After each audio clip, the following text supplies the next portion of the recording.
Alright, today we're going to learn about Sumo Slam. It is a Ridley's game. It comes with just a few little components. You have the nifty little miniature scorecard, the dome lid, everything fits inside of it, the shoestring, and the little red knobs to help you lock it in place to create your ring, a bigger version of the scorecard, 2 pencils, a score sheet to keep track of the scoring, and 2 little cute rubber sumo wrestlers. One is red, one is blue. And these are the only components you're going to need to play Sumo Slam. I've created a fairly small ring. You can go as big as you want or as small as you want. The smaller it is, the harder it is to keep them inside the ring. The goal, if you're playing just a plain sumo, is to be the first player to 500, and then they have the knockout tournament. It's called Sumo Basho. In Basho, the battles continue until one player reaches 500 and is declared the winner. Then they also have what they call the knockout, which is Sumo Nakuto. In Nakuto, once all players have taken their first turn, the player with the lowest score is immediately knocked out. The battles continue between the remaining players until only winner is left standing. There's only one chance to the scoring in Nakado. Only sumos that land outside the dojo, the ring, score 100 points for that round. In the event of a tie, in any given round, tied players take 1 sumo and roll. The lowest score is immediately knocked out. If only 2 players are tied, then they should roll the sumo at the same time for an instant decision. If more than 2 are tied, take turns to roll instead. So I'm going to just show you, as you roll, you're going to roll them inside the ring. Here I have one who has fallen flat. That gives me 25 points, and one that has side swiped, which gives me 75 points. So right there, that roll has gotten me 100 points. So then I'll roll again.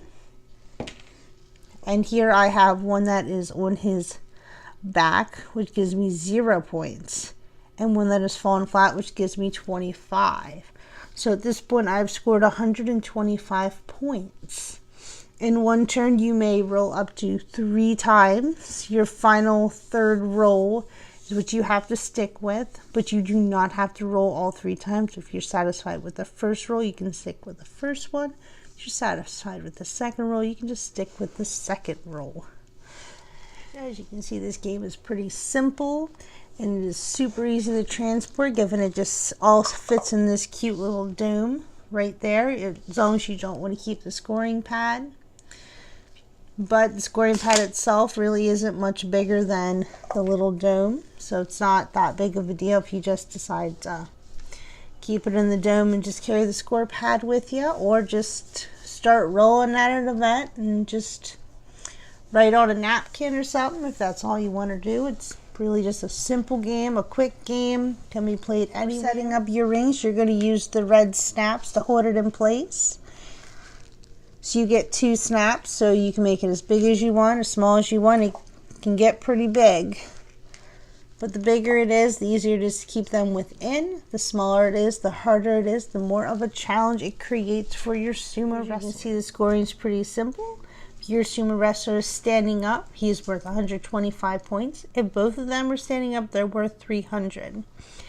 Heads down, 100 for just one, and 200 for both of them. A side swipe, 75 points for one, 150 for 2 of them. The fall flat, which honestly most of mine end up being a fall flat. So that's 25 for 1 and 50 for 2. Then you have the turtleback. No points for 1, and you subtract 50 if both of yours end up on their back. And if they ever end up out of the ring, that is a score of 0, and that is the end of your turn. Your sumo ring doesn't have to be in any given shape. It doesn't have to be circular. It can be all windy. It can be in the shape of a heart, a star. You can get creative with it. It just creates more of a challenge if it's not shaped like a circle. Now for a quick review of Sumo Slam, a Ridley's game. It is a really good game to play with your younger kids, and you can have 2 or more players, and it should take about 15 minutes to play. It's a real quick moving game. It's lightweight, easy to travel with. You can play it pretty much anywhere that you have a table or even a floor. I do highly recommend it for introducing new board gamers to the board game community. It's really good for your younger kids. So I highly recommend it if you are looking for something small and lightweight, something that's easy to play, simple to explain. It's well worth it. It's fairly cheap too.